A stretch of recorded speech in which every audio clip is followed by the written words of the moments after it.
Hello दोस्तों, मैं सौरभ पांडे आपके अपने YouTube channel learning for learners में स्वागत करता हूं। आइए आज की प्रैक्टिस करते हैं। तो आज का पहला क्वेश्चन इस प्रकार है। तो आज का पहला क्वेश्चन है, मैं काम से जा रहा हूं। वाक्य में कौन सा कारक है? वाक्य में से का कारक है। तो जैसा कि आपको पिछली क्लासों में बताया गया है, एक बार फिर से रिकॉल कर दिया जाए तो कारक कितने होते हैं? कारक 8 होते हैं। कारक कितने होते हैं? कारक 8 होते हैं। उनमें से पहला क्या होता है? कर्ता। पहला कर्ता। कर्ता के लिए ने लगता है। कर्ता ने कर्म को करण से संप्रदान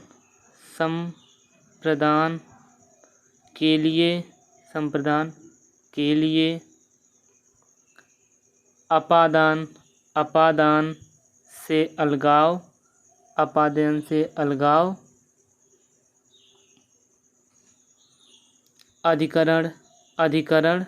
अधिकरण में पे पर संबंध में का की के ना नी ने रा री रे और संबोधन में हे रे अरे।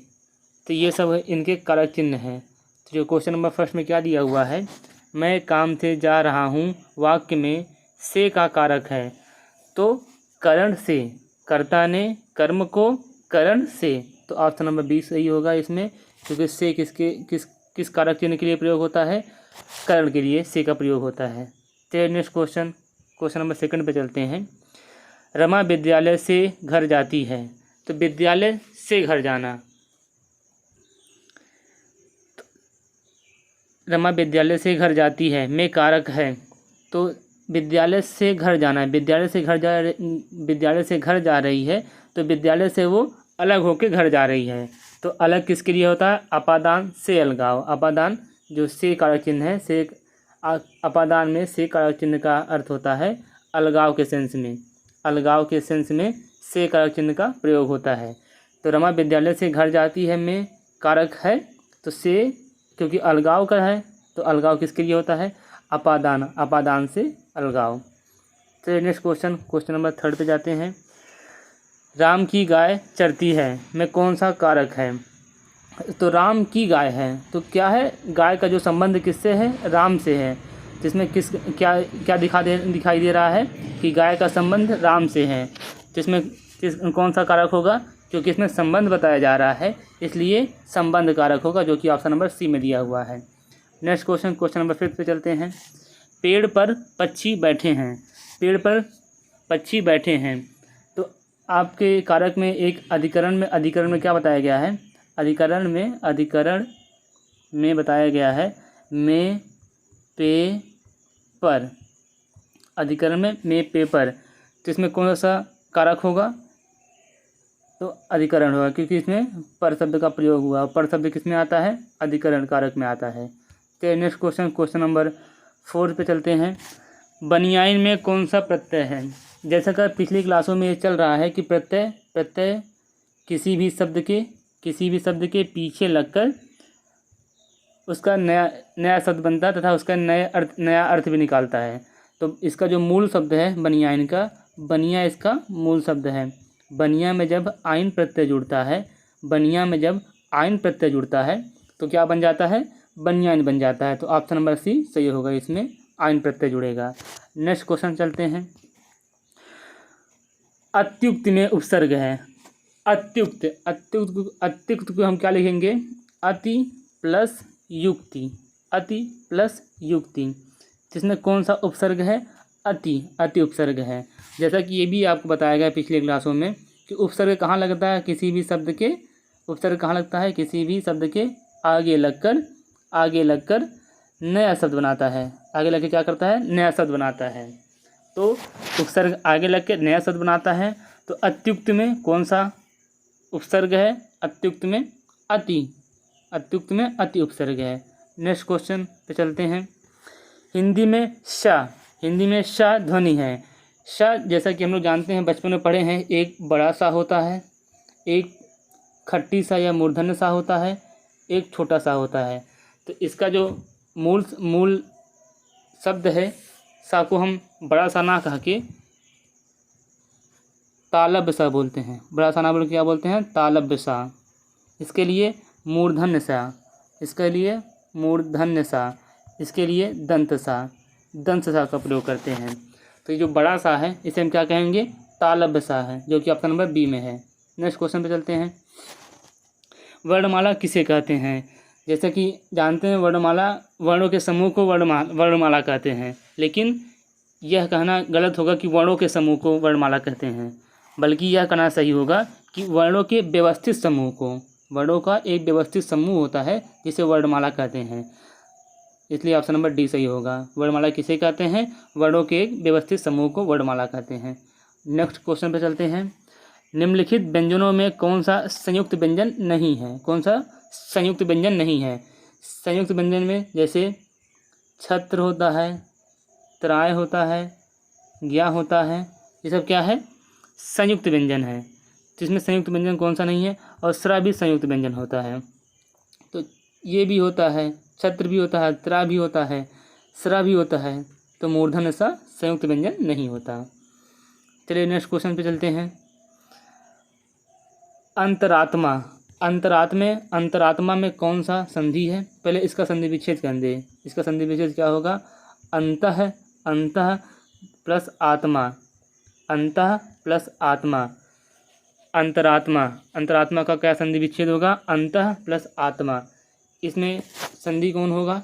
विसर्ग संधि। इसमें कौन सा संधि होगा? इसमें विसर्ग संधि होगी, जो कि आप ऑप्शन नंबर बी में लिखा हुआ है, अंतः प्लस आत्मा। तो इसलिए इसका कौन सा ऑप्शन सही होगा? बी ऑप्शन सही होगा। चलिए नेक्स्ट क्वेश्चन पे चलते हैं। तथैव में कौन सा इसका पहले संधि विच्छेद कौन सा, कैसे इसका संधि विच्छेद क्या होगा?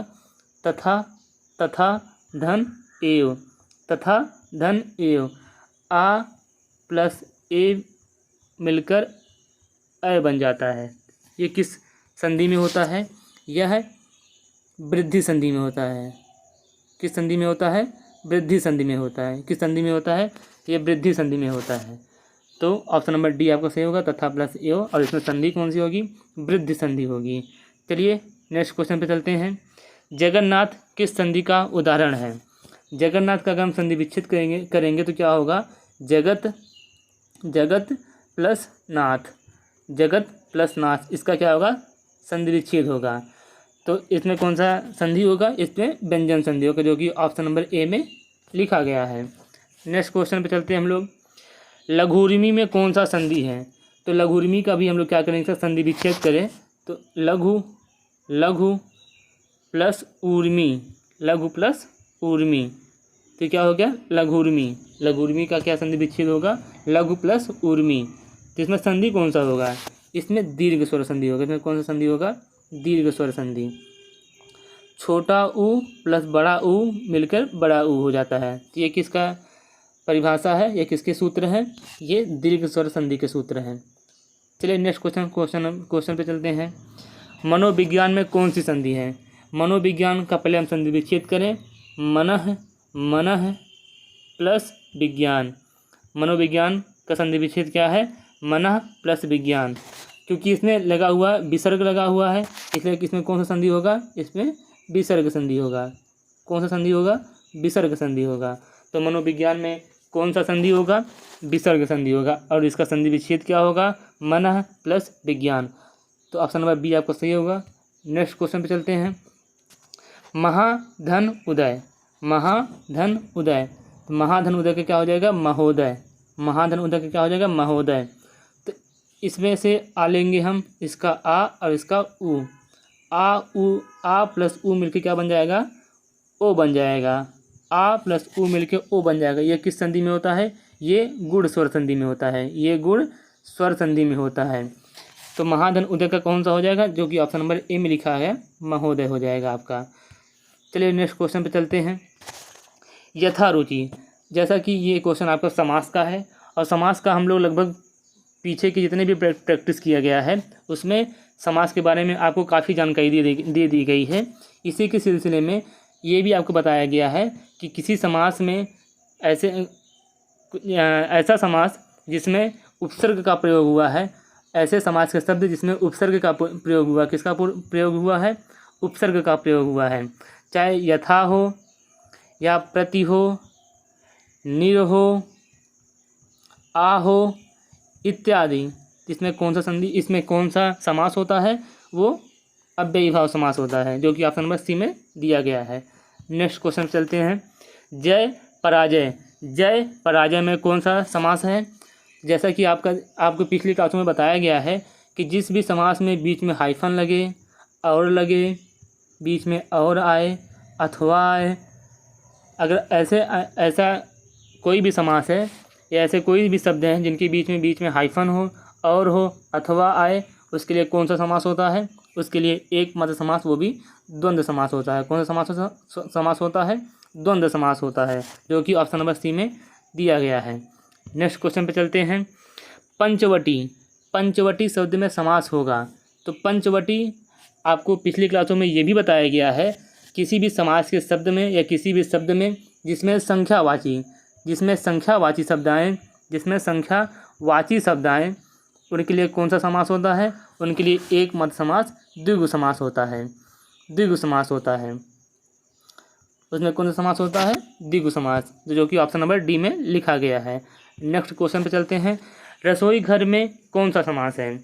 तो रसोई घर का जो विग्रह है क्या है, रसोई के लिए घर, रसोई के लिए घर। तो जैसा कि आप देख रहे हैं, इसमें कारक चिन्ह के का प्रयोग हो रहा है, और जिस भी समास में कारक चिन्हों का प्रयोग होता है उसमें कौन सा समास होता है, उसमें तत्पुरुष समास होता है। तत्पुरुष समास ही एकमात्र ऐसा समास है जिसमें कारक चिन्हों का प्रयोग होता है, तो वो तत्पुरुष समास होता है। चलिए नेक्स्ट क्वेश्चन पे चलते हैं। हस्तलिखित, हस्तलिखित का जो विग्रह हो क्या होगा, हाथ के द्वारा लिखा गया या लिखा गया। तो इसमें भी क्या हो रहा है, के द्वारा कारक चिन्ह का प्रयोग हो रहा है, जो कि पिछले क्वेश्चन में बताया गया है कि किसी भी समास में कारक चिन्ह का प्रयोग हो तो उसके लिए एक मात्र समास होता है, वो भी कौन सा समास होता है, वो तत्पुरुष समास होता है। चलिए नेक्स्ट क्वेश्चन पे चलते हैं। द्विज के अनेकार्थी शब्दों में से निम्नलिखित में से कौन सा एक शब्द नहीं आता है। द्विज के अनेकार्थी शब्दों में से निम्नलिखित में से कौन सा एक शब्द नहीं आता है। तो द्विज का जो अनेकार्थी में से, द्विज में एक ब्राह्मण, द्विज का जो एक अनेकार्थी ब्राह्मण होता है, पक्षी होता है, दांत होता है, चंद्रमा होता है, छत्री होता है इत्यादि इसके अनेकार्थी शब्द हैं, जिसमें ब्राह्मण भी दिया हुआ है, दांत भी दिया हुआ है, पक्षी भी दिया हुआ है। विदेह द्विज का अनेकार्थी शब्द नहीं होता, इसलिए ऑप्शन नंबर डी आपका सही होता है, विदेह। चलिए नेक्स्ट क्वेश्चन पे चलते हैं। कनक और धतूरा, अगर आप अलंकार पढ़े होंगे तो कनकते सौगरी, अगर यमक अलंकार पढ़े होंगे आप, यमक अलंकार, तो यमक अलंकार का एक उसका उदाहरण होता है, कनकते सौगुनी माँ दत्ता अधिकार, या खाए बौराए जगवा पाए बौराए। तो कनक दो बार उसमें कनक का प्रयोग हो रहा है, तो जिसमें एक कनक का अर्थ सोना होता है, एक कनक का अर्थ धतूरा होता है। तो कनक का अर्थ धतूरा दिया हुआ, तो एक कनक का क्या अर्थ होगा, सोना होगा, जो कि ऑप्शन नंबर डी में लिखा गया है। चलिए नेक्स्ट क्वेश्चन पे चलते हैं हम लोग। निंदा का विलोम, निंदा का विलोम क्या होता है, स्तुति होती है। निंदा का विलोम क्या होता है, निंदा का विलोम स्तुति होती है। चलिए नेक्स्ट क्वेश्चन नंबर 24 पे चलते हैं। स्वाधीन, कोई भी जो अपने अधीन हो, अर्थात वो किसी के अधीन नहीं है, वो स्वयं में स्वतंत्र हो या स्वयं खुद के अधीन हो, तो वो स्वाधीन होता है। और इसका जो विलोम हो क्या होगा, स्वाधीन का विलोम पराधीन, जो दूसरे के अधीन है, जो दूसरे के बस में हो, तो वो क्या होगा, पराधीन होगा। चलिए नेक्स्ट क्वेश्चन पे चलते हैं। अर्जन शब्द का विलोम, अर्जन मतलब क्या होता है, किसी चीज़ का अर्जित करना। अर्जन शब्द का क्या अर्थ होता है, अर्जित करना। तो अर्जन का अर्थ क्या होता है, अर्जित करना। तो इसका विलोम क्या होगा, व्ययन माने खर्च करना। व्ययन मतलब क्या होता है, खर्च करना। व्ययन का मतलब क्या होता है? खर्च करना। तो ऑप्शन नंबर बी में लिखा है कि व्ययन। अर्जन का विलोम क्या होगा? व्ययन। चलिए नेक्स्ट क्वेश्चन 27। सहोदर। सहोदर का इसका भी क्या बनाना है? विलोम बनाना है। इसका क्या बनाना है? विलोम। तो जैसा कि 26वां क्वेश्चन आपके लिए होमवर्क होता है, इसलिए आपका ये होमवर्क है और इसका आंसर आप कमेंट के माध्यम से हमको बता सकते हैं। आई होप ये वीडियो आपको पसंद आया होगा। वीडियो अगर पसंद आया हो तो लाइक एंड सब्सक्राइब ज़रूर करें और अपने चाहने वालों के पास शेयर करना ना भूलें। नमस्कार, जय हिंद।